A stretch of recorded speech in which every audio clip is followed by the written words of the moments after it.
Having to teach and work with you guys as children has been the most traumatic experience of my life. 5 years old. They can't respect authority. And she literally told me she is at the verge of quitting because she cannot do it anymore. And she teaches again the 5-year-olds and 6-year-olds. I don't believe in solving things from the effect. Mm-hmm. Yeah, it's for the greater good of our children.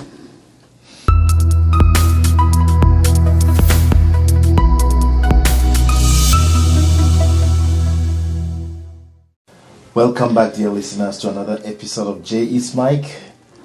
And today I have with me the very first guest on the show.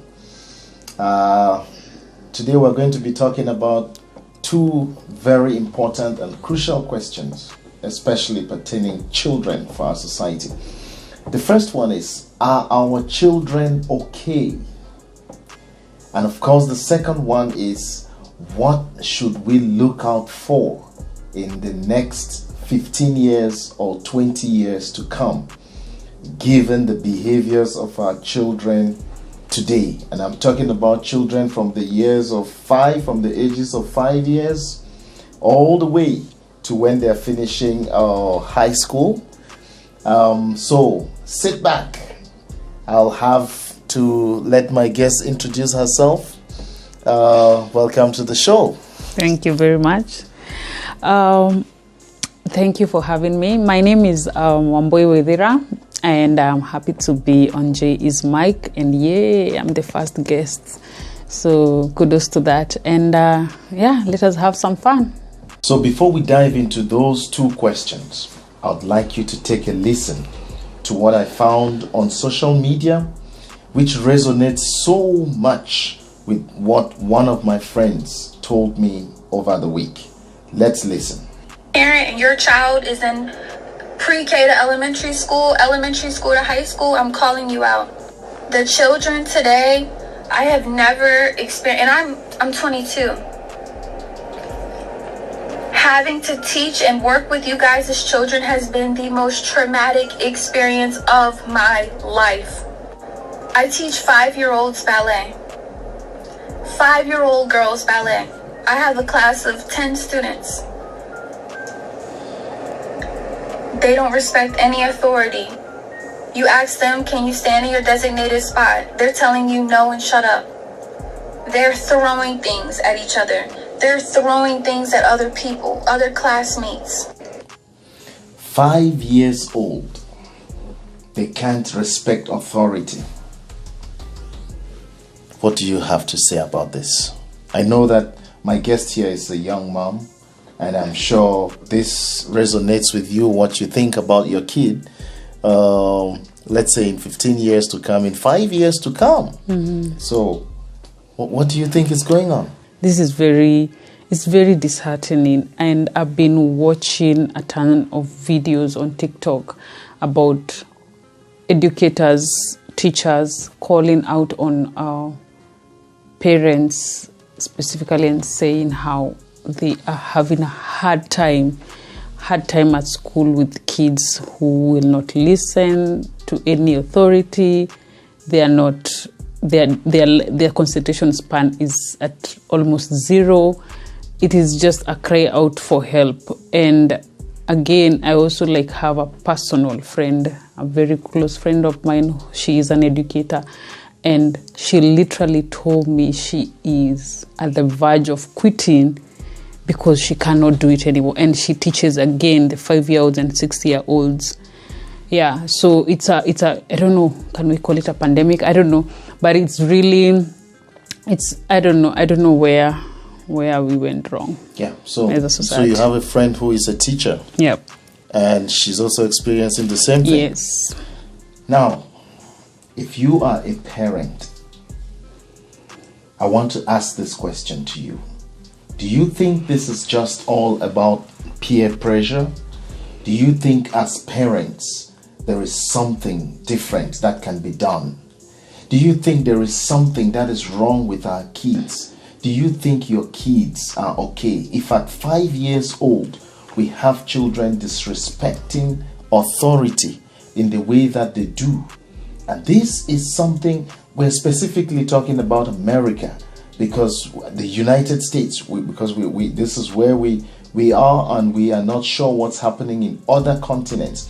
But if you are a parent in America and your kid is at this level of behavior, I want you to take an inward journey.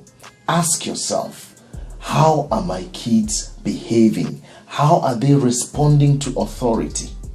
If there is something that needs to be changed, I think that as a parent, we need to really look seriously at this.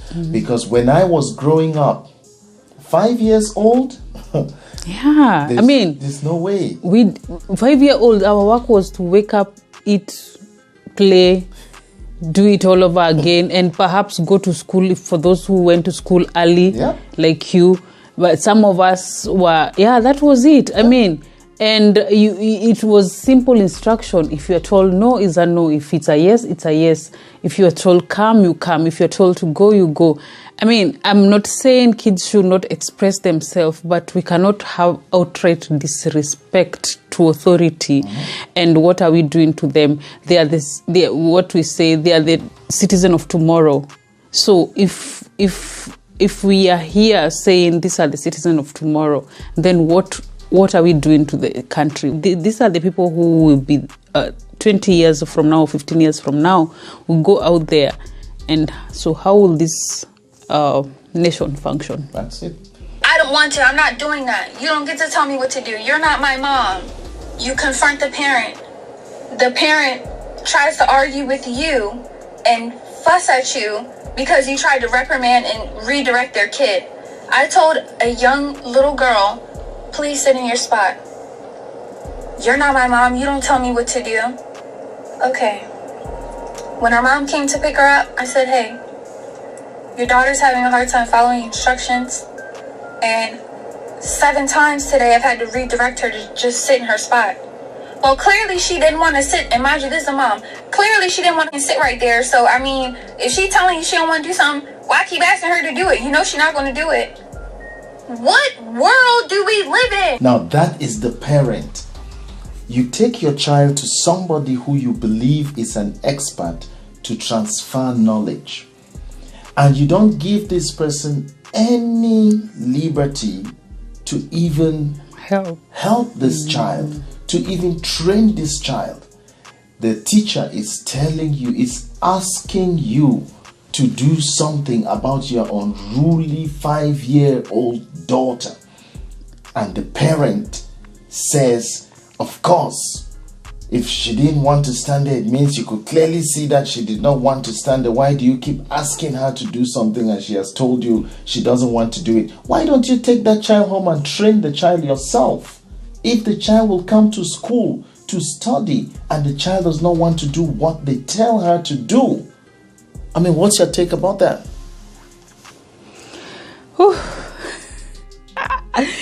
Wow. I don't know. It's a very disheartening situation, because again, I ask, if you didn't want your child to be taught, because that's the reason we go to school, that's the reason all of us have gone through a system of education somehow, so somebody else can instill knowledge and discipline and what have you. So why take your child to this person that you want them to help you with them, but don't give them the liberty to do so? It baffles me.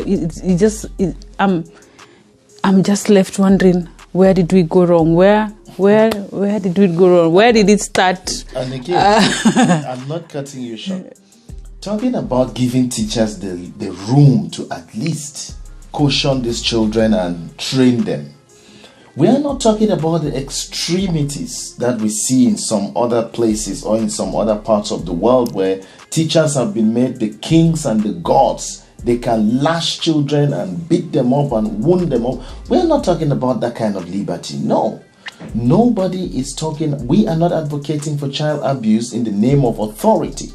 But hey, if they are teachers to teach your kid I think you better need to cooperate with them. I think you need to give them that hand. I think you need to help them in disciplining your kid, especially when this teacher is talking to you about them.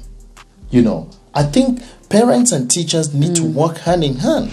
Yeah, because this is the thing. If I imagine when she confronted the parent and that girl was there, the 5-year-old was there, so you can already. So how will that child respect the teacher? So how will she do it tomorrow? How will the teacher be able to help this child tomorrow? And then the same people, and it's like nowadays people have, it's like now we have, I don't know whether it's because life has become just living, so we are not doing our job. So it's just like the work of a teacher is they go to school, they do their thing, they come home, they take their tablets, and they do it all over again. We don't care. I don't know.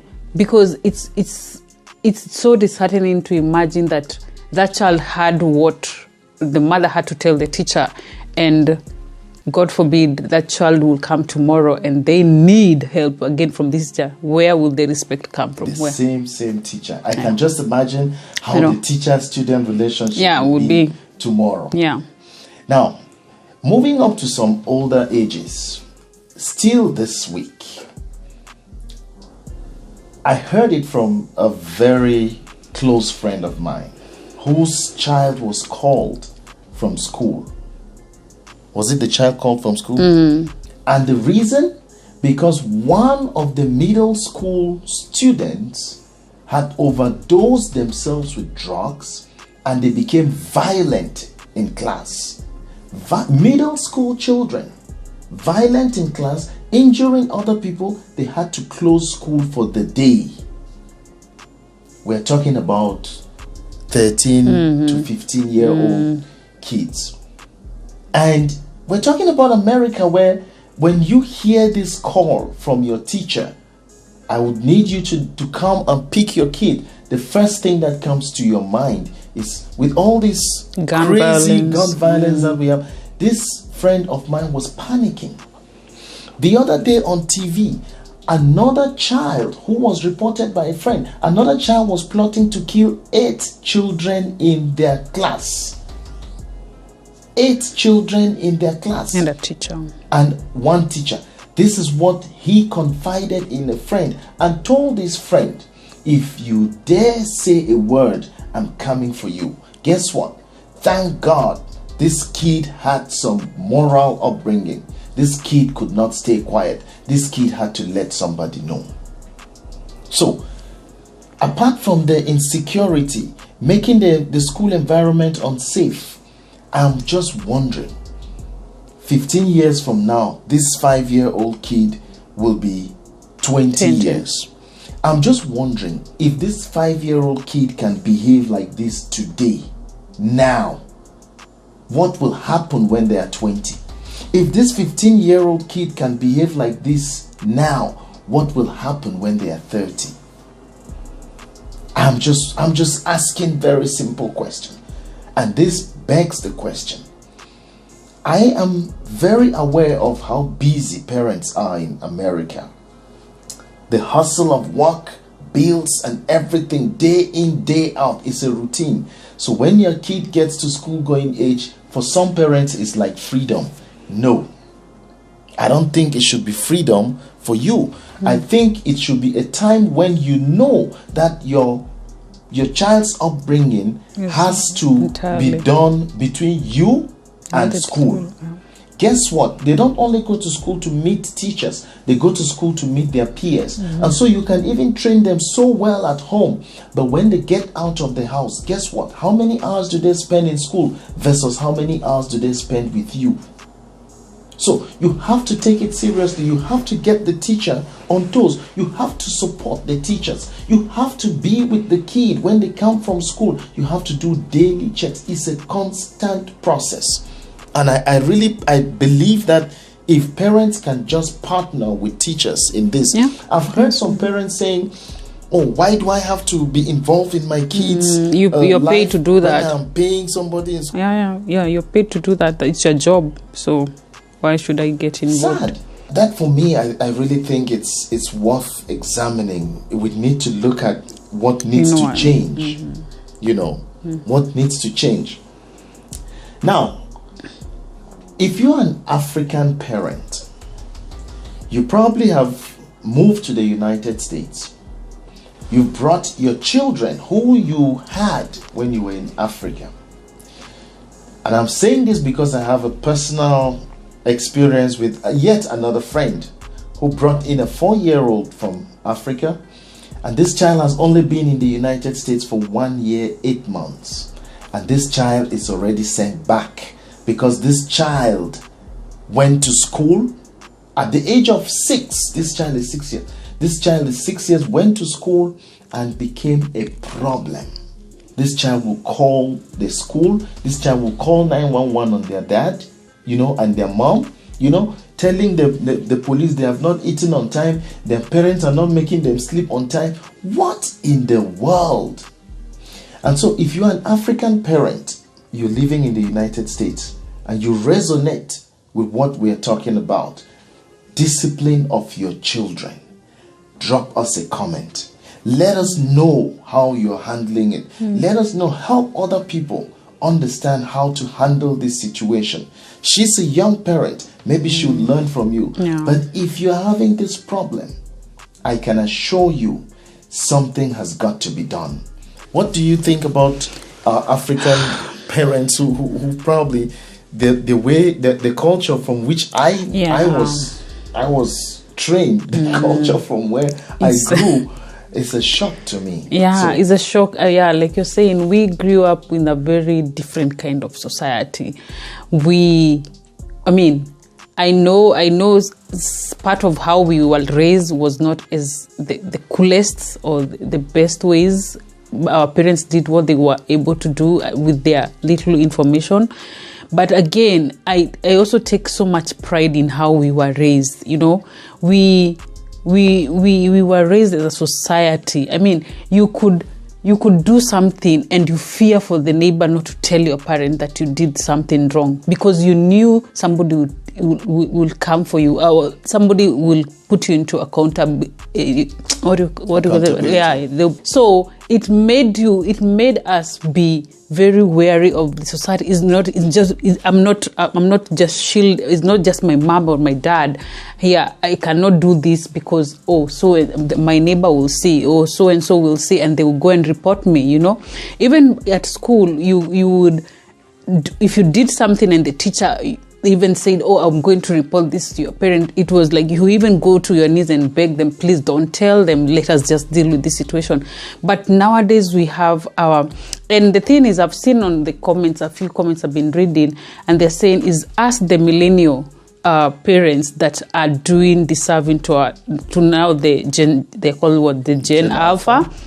We are the ones who are doing deserving to these children because of the way we were brought up by our baby boomers.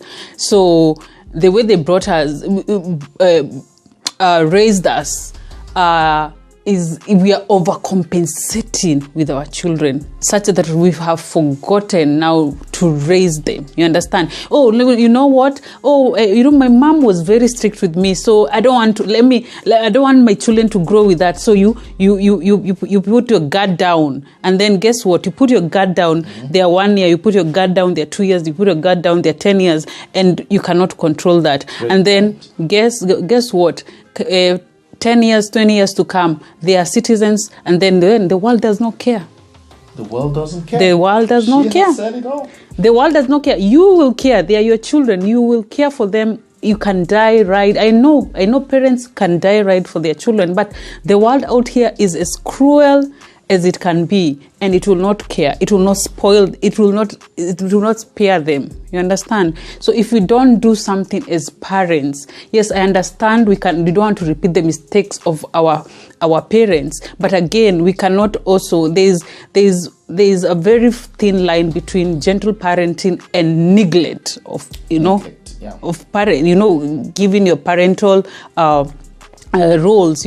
So I don't know if we regroup ourselves as a people, and just focus on raising a better society, or a better, good citizens of this, and we can always try our best. And then when we have done our best as parents, then we can let be, because again, nature and nurture go hand in hand, but we cannot just let go and let them be. And then wild and free. Yeah, and then one day I'm seated somewhere, I'm sipping my coffee, or I'm taking my wine, and then you are stressed from here to, to Asia, because your child is giving you trouble. I mean, Waithera, you make some serious points, and if you're listening, ladies and gentlemen, and you've not subscribed to this channel, just do that action. Help promote this channel, because we want to bring out this kind of discussion. We want you to be engaged. Help promote this channel by subscribing, like the channel, put a comment below, and we will be able to engage with you. Yep. Are we overcompensating? Are you overcompensating? She talked about the baby boomers. These are our parents, those who were born, anybody born between 1942 and 1960, 60, in the 42s and 60 something. There is what we call generational cycle, and this cycle is by Strauss Howe or something, and this cycle says for every century, every 100 years, there are 4 generations that emerge. 4 generations emerge. I don't want to go into that will be a discussion for another day, but the baby boomers are our parents. So are we seeing that we suffered a lot in the hands of our parents and our teachers, that we want to compensate with our own children, because these children now, they are our children, the children of the millennia. These are our children. We are now the parents, and the children of the millennia are the ones who are terribly demonstrating characters of disrespect. So, what exactly is happening? You need to think about it. I need us to think about it. What happened to us for those of you and then, sorry, let me cut you short. And then the thing is with our children is that they are growing in the society. We didn't grow. Okay, when we were growing up, the internet was just coming in. So the advantage for us, we didn't have too much influence of the social media and the internet and whatever. But now for them, it's like a blessing and a curse at the same time. It's a good thing they have the internet and everything, information, but it's a curse that it's like now there has become this social world of internet is like a monster that it's getting out of control. Even with parents, you understand, even as we are suffering from that. But you see, because of how we were raised, we are able to control ourselves, But for them, this is what they found, or they have found it. So it's this monster that you cannot have children by they are on their phones. I've seen kids come, literally, they are seated, all of them on the couch. Everybody is on their phone or tablet or whatever. They're seated down, no socializing. And that's what people are saying. They don't have any socializing skills. Their concentration span is very low. That they're indisciplined. I don't know. I don't know. Again, I don't know. Maybe we are just trying here to help each other and see how we can help this let me just generation. Personally, I get very touchy when somebody blames the internet. But can we control this access to the internet for our little babies? Is it possible? We grew up, we never knew what was a phone or a tablet. I'm not saying that your kids should not have them right now. My dear, there are restrictions that you can put in place. You can program time. For screen time. You can program those gadgets to go off at a certain time. You can program those gadgets for your kids to only access what they need at the time in their growth life. So the internet, for me, has so many blessings that it has brought to our generation. But because of something she mentioned, overcompensation. I know of a relative who is so carefree, and each time we talk to her, she's like, my own parents were so overprotective and overcaring. Where am I today? Let me let my children deal with the internet. And these children are asking for people to buy them iPhones. If you go now to Instagram, these kids have accounts, even as young as 7 years old kids, they have accounts on Instagram. And what is happening? Their parents know it, they let it happen, and guess what? Not only do they have accounts, these children are posting nude videos, nude pictures at 7 years. And the parents are letting it be because they say, my own father, my own mother was over strict with me. Where am I today? So let the children be, let them do whatever they can. We give them those gadgets, we give them those access, and nobody wants to take responsibility. If you are an African parent and you are facing this challenge, I sympathize with you, but something is seriously wrong. Something with our must, children. yeah, something got to give. Must be done. Yeah. I don't know how, but like I said, I'm new here, and I'm really scared for my child because I don't know. It's just I don't know what to do. Because the thing is like, and then another thing is like, you might do your very best to teach your children the right thing. Again, nature versus nurture. But the people they go out there to mingle with, the forces can be, more than you. You understand? So you tell your child, oh, baby, you cannot have your phone, or you cannot have your screen time at this time, and like, but so and so they are let, So that's why I'm saying it has to be a collective journey for everybody. And the more you even refuse them to get it, and they can see other friends getting it, then the other friends say, oh, because your parents cannot let you have it, come on, let's watch this now. Come on, let's do this now. Come on, let's do that. Man, I don't have answers. I don't have the solution. Yeah. I know for sure that some African parents think that taking their children, their young children, back to Africa helps. Has it worked for you? Does it work for you? If it has, put your comment below. Let us know. Share ideas on how this thing can help a lot of parents. I don't even know. I believe in solving issues from the cause. I don't believe in solving things from the effect. So if we can go to the root cause of this issue and solve it from there, I believe that we can rescue our kids, we can rescue the next generation, we can rescue our societies 15 years to come. Yep.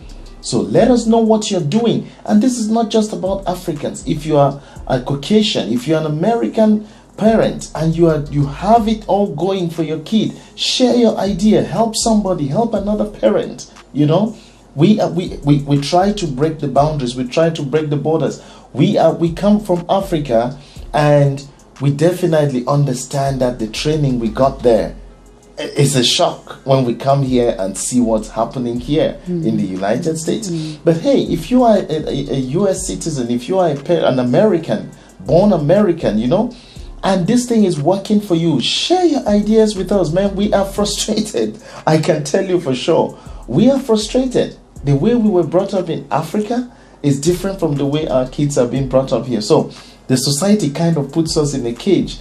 We need the help. What is it you do as an American to put your kid in order? Share your opinion, share your comment, and trust me, it's going to help somebody tomorrow. Yep. So, when are you coming back to the show? Invite me. I'm always. No, but thank you so much. I'm really, really grateful. What are your last advice you would want to give either to children, to parents, or to teachers? Let us collectively help our children. Let us just let it be a collective agenda to help our children. We can.